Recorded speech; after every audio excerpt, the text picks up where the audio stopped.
السلام عليكم ورحمة الله وبركاته. دار النشر المعرفة Univers Plus vous propose le soutien scolaire à distance.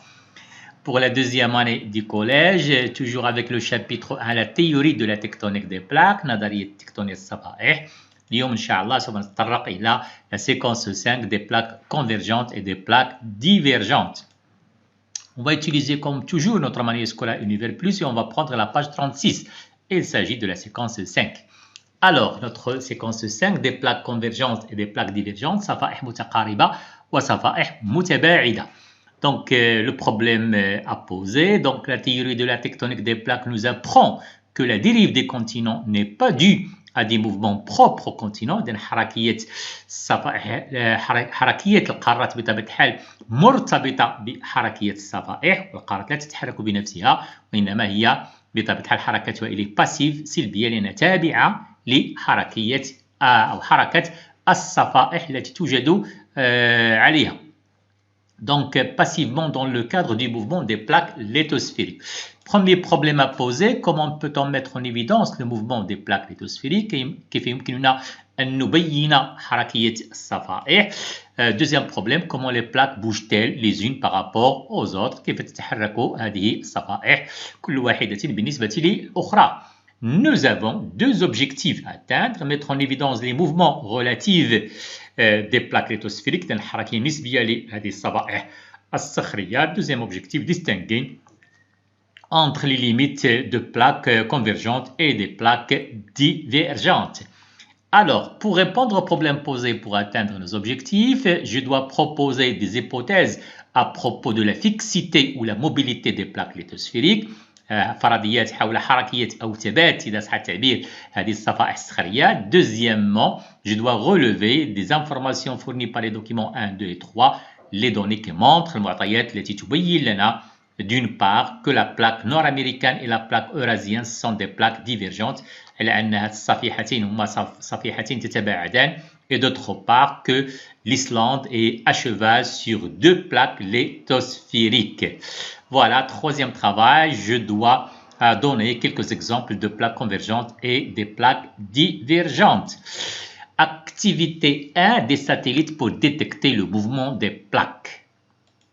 Effectivement, on parle de ce qu'on appelle l'utilisation des données GPS. Donc, GPS, c'est quoi? C'est tout simplement, c'est en anglais. Voilà, abréviation d'une phrase en anglais. Global Position System est un système permettant la géolocalisation donc d'un point à la surface de la planète et nécessite l'utilisation de 3 satellites.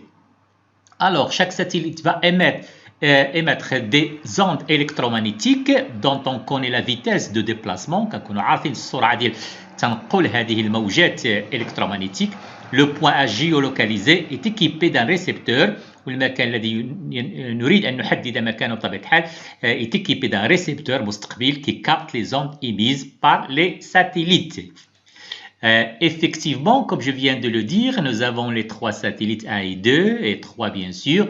Donc, grâce au satellite GPS, on peut mesurer au dixième de centimètre près la distance qui sépare deux stations. المسافة التي تفصل بين محطتين كما سنبين ذلك بعد لحظات. Alors, des mesures précises ont montré que l'Europe et l'Amérique du Nord s'éloignent d'environ 1,5 cm par an. إذن الصفيحة الأورو-أسيوية والصفيحة أمريكا الشمالية تبتعدان الواحدة عن الأخرى بسرعة 1,5 سنتيمتر في السنة. Particulièrement au niveau de l'Islande, بالنسبة للإسلندا, on a détecté un mouvement d'éloignement واحد التباعد entre deux points situés respectivement à l'est et à l'ouest de l'île. إذن هذه الجزيرة لأن الإسلندا عبارة عن جزيرة لأن هناك تباعد بين الجزء الشرقي والجزء الغربي من هذه الجزيرة بطبيعة الحال وهي دولة إسلندا. Comme nous venons de le dire, bien sûr, on peut mesurer la distance, le déplacement entre deux stations. Nous avons ici deux stations, station Witzel et la station Wexford, comme vous le constatez. Et dans cette مسافة T, on peut mesurer cette distance, bien sûr.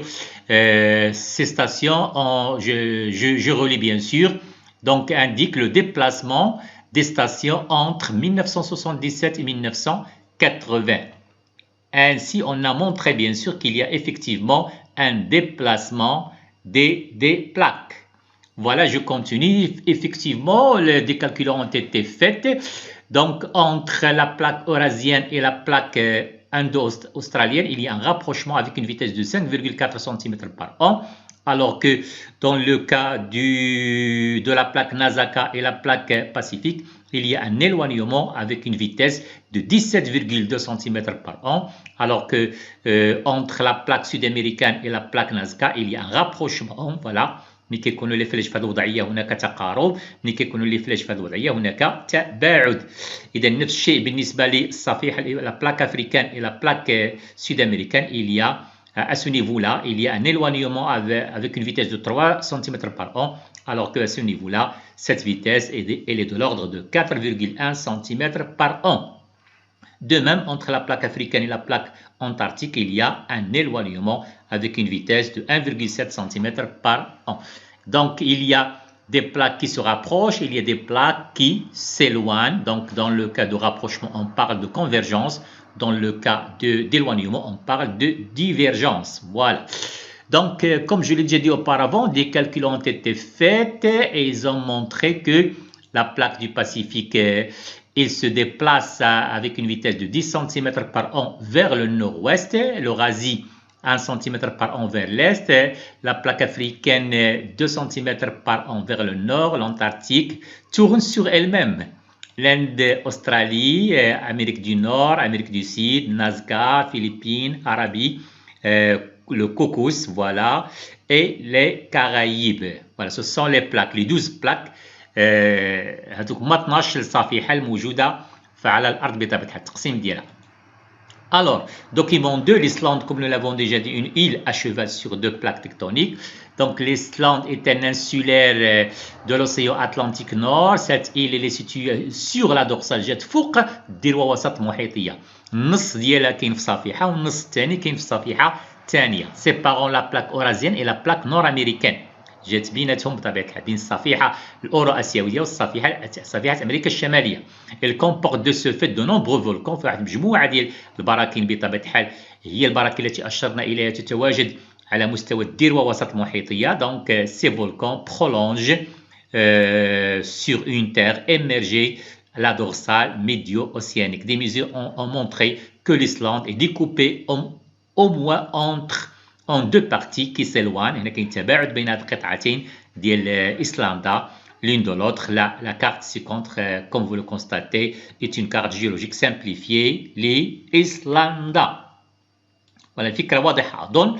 Donc, une dorsale médio-océanique à l'air libre, voilà, comme vous le constatez, c'est une image qui montre bien sûr, cette partie c'est une plaque, l'autre partie c'est une autre plaque. L'image ci-contre montre un paysage islandais présentant un rift médio-océanique émergé. C'est l'une des régions où l'on peut mettre un pied sur une plaque et l'autre pied sur une autre plaque. Voilà. Donc, passons maintenant à notre activité 2, des plaques convergentes et des plaques divergentes. Donc, document 4, les deux types de limites des plaques. Donc, comme vous le constatez, des mesures effectuées sur diverses plaques lithosphériques, nous l'avons déjà dit, ont montré que certaines plaques se rapprochent les unes des autres et d'autres plaques, ils s'éloignent, qui يتباعدوا فيما بينهما. On parle donc de plaques convergentes بحال التقارب, divergentes dans le cas ديال التباعد.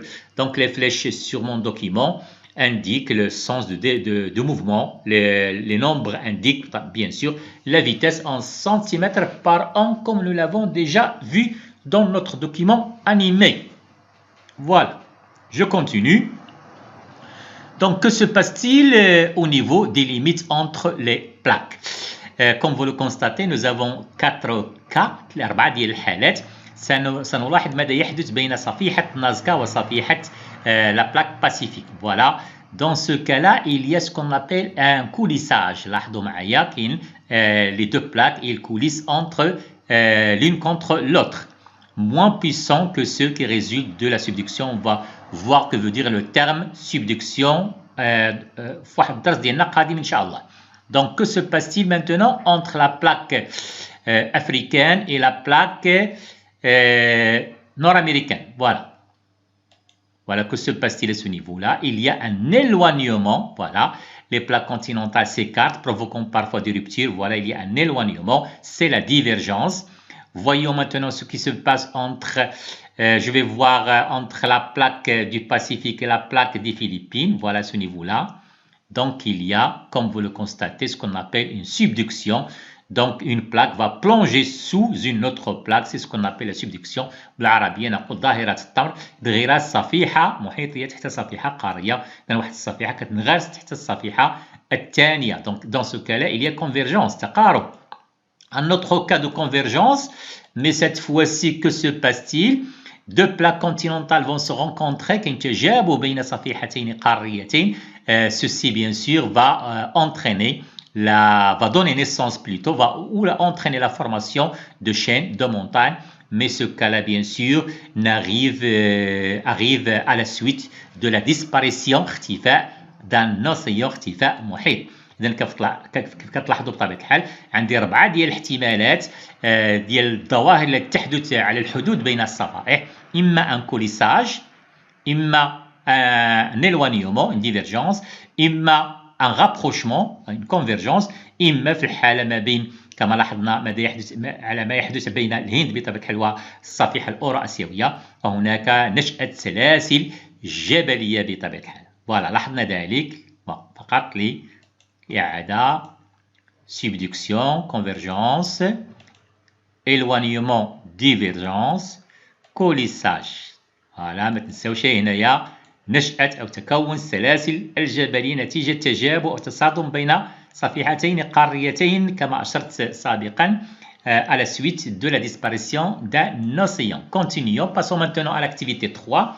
Quel est le moteur de la tectonique des plaques lithosphériques? شكون هو المسؤول عن الحركية ديال هاد الصفائح بطبيعة الحال؟ Alors, on parle de ce qu'on appelle un transfert du flux thermique par convection. فوالا هنا درنا واحد التجربه كيف كتلاحظوا معايا. اذا هاد لا كونفيكسيون تيرميك اللي سبيسيفيك او فلويد لي ليكيد اي لي غاز il y a un transfert de la chaleur du point chaud vers le point froid comme on va le constater. دونك في الاسفل هنا الماء كيسخن بطبيعه الحال درجه الحراره ديالته كترتفع، الكثافه ديالو sa densité va diminuer donc il aura tendance à monter vers le haut. هنا في الاعلى سوف يفقد واحد الكميه من الحراره ديالته من لا شالور ديالته، اذا درجه الحراره ديالته غادي تنقص. Donc sa densité, elle aussi, va diminuer. Il aura tendance à redescendre. Ceci va créer ce qu'on appelle des courants de convection. تيارات الحمل الحراري، الحرارة تحمل من الأسفل ويصعد بها إلى الأعلى. Il y a un autre mode de transfert des flux thermiques, c'est ce qu'on appelle la conduction. ماشي هو اللي كيهمنا هنايا ولكن فقط أريد أن أشير إليه. Donc la conduction cette fois-ci thermique, elle est spécifique au solide. Ce qui est هنايا الحرارة سوف تنتقل de proche en proche. Voilà. Effectivement, je continue. L'expérience de mise en évidence des courants de convection, matériel expérimental dont on aura besoin, deux thermoplongeurs, un bécher, huile tournesol, un chauffe-plat, 2 grammes de poudre de craie rouge, 2 cales de bois de 4 cm de hauteur. Le protocole expérimental, voilà ce qu'on doit faire, les étapes de notre expérience, placer, etc.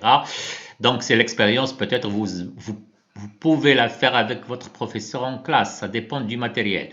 Mélangez 2 grammes de poudre de craie rouge avec les 50 ml d'huile de tournesol, versez le mélange au fond du bécher et versez lentement les 150 ml d'huile de tournesol le long du bécher afin de ne pas remuer l'huile colorée en rouge. C'est notre protocole expérimental. Notre expérience, donc, que se passe-t-il? Étape 1, soumis à une quantité de chaleur, le fluide devient moins dense. تكلمنا على هذه المسألة هذه ولكن كنشوفوها الآن في التجربة ديالنا et a tendance à remonter à la surface. Il perd la chaleur, il va refroidir et devient plus dense. Dans ce cas-là, bien sûr, il aura tendance à redescendre. Effectivement, voilà, il a monté à la surface, va perdre de la chaleur. Troisième étape, on va constater qu'il va redescendre et ceci va créer ce qu'on appelle les tiyarat al-hamr al-harari, courant de convection. Voilà. Donc effectivement, le courant de convection, en bas, apport d'énergie thermique, voilà. mouvement de la matière, voilà, et enfin, à la surface, libération de la chaleur. La température, comme vous le constatez, en bas, elle est très élevée, en haut, elle est plus basse. Alors, un document animé qui représente comment les courants de convection font bouger les plaques, et bien tout simplement, comme vous allez le constater, هاد جوج القطع ديالنا بالاصفر كيمثلوا ليا صفيحتين اذا صح التعبير بطبيعه الحال. Donc commençons notre expérience. Donc on va créer nos courants de convection. Voilà. Et les courants de convection, ce sont eux qui sont responsables du mouvement des plaques. Je continue. Voilà. إذن هذا التباعد بين القطعتين جاء نتيجة تيارات الحمل الحراري. Voilà. D'un autre côté, il y aura rapprochement, toujours, il sera dû bien sûr au courant de convection. Voilà.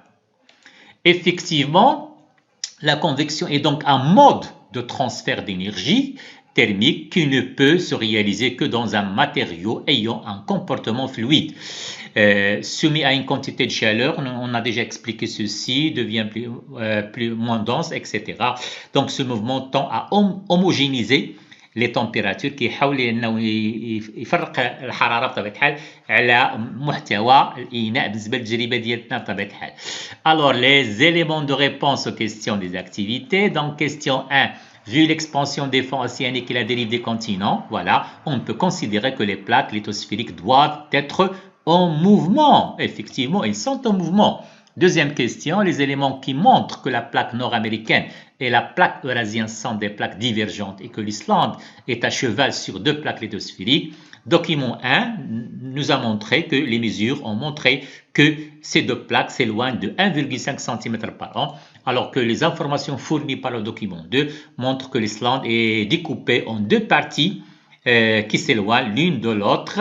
Aussi, le volcanisme basaltique qui traverse l'Islande du nord au sud est un prolongement de la dorsale médio-atlantique. Toujours avec la question 2, le document 3, les informations fournies par le document 3. Donc, sur l'île de l'Islande, on retrouve des rifts à l'air libre qui constituent le prolongement du rift médio-atlantique, nous l'avons déjà dit. Les éléments qui montrent que l'Islande est située sur la dorsale médio-atlantique. 1. Un volcanisme basaltique de l'Islande est comparable au volcanisme de la dorsale médio-océanique. 2. Géométriquement, les chaînes de volcans basaltiques constituent sur l'Islande le prolongement de la dorsale médio-océanique. Troisièmement, l'Islande comporte des rifts comparables aux rifts médio-océaniques et en constituent un prolongement. Quatrièmement, l'Islande est subdivisée en deux parties qui s'éloignent l'une de l'autre. وهذه هي النقطة المهمة بطبيعة الحال على أن إسلندا مقسمة إلى قسمين إذا صح التعبير بطبيعة الحال، وهذه القسمين يتباعدان l'est et l'ouest, la partie est et la partie ouest. Alors, 3 à partir des documents, donner quelques exemples, voilà, on en a déjà parlé. Plaques convergentes, la plaque pacifique et la plaque eurasienne. Voilà, des plaques divergentes, هما التباعد الصفائح اللي كيتباعدوا. Voilà. Pacifique Nazca, sud-américaine, africaine, etc. Ce sont des exemples. Définition à retenir, c'est la carte géologique. C'est tout simplement une carte topographique. درسنا الخرائط الطبوغرافيه في الاولى اعدادي تذكرون ذلك هما اللي كنلقاو فيهم منحنيات المستوى les courbes de niveau sur laquelle on a représenté les affleurements des roches avec leur âge et leur nature كنمثلوا عليهم بطبيعه الحال استصلاحات الصخور والعمر ديالهم والطبيعه ديالتهم. Donc terminologie, partie de terminologie, plaque convergente صفائح متقاربه، divergente صفائح متباعده، tectonique des plaques، tectonique صفائح plaque nord-américaine, صفيحة أمريكا الشمالية. Eurasienne, c'est un mot composé de deux parties, Europe-Asie, donc صفيحة الأورو-آسيوية. Carte géologique, خريطة جيولوجية. Bilan de nos activités, le calcul de l'âge du basalte du plancher océanique ainsi que la technologie des satellites GPS, comme nous l'avons déjà montré, ont permis de calculer avec une précision étonnante les mouvements relatifs des plaques lithosphériques. Ainsi, on a pu mettre en évidence des limites des plaques qui se rapprochent les unes par rapport aux autres. Voilà, ce sont des limites de convergence, alors que d'autres, bien sûr, au niveau d'autres limites, bien sûr, entre les plaques, on a montré qu'ils s'éloignent les unes par rapport aux autres, c'est-à-dire ils divergent. je continue. Les dorsales sont des zones de divergence. Voilà على مستوى الذروة وسط المحيطية هناك تباعد بينما على مستوى كما بينا sur notre document animé on l'a bien montré les chaînes de montagnes récentes et les fosses océaniques المناطق اللي كنلقاو فيهم تلك الحفر المحيطية العميقة شفناها في وثيقة سابقة donc ils vont représenter ce qu'on appelle des zones de convergence مناطق التقارب. Merci et bon courage.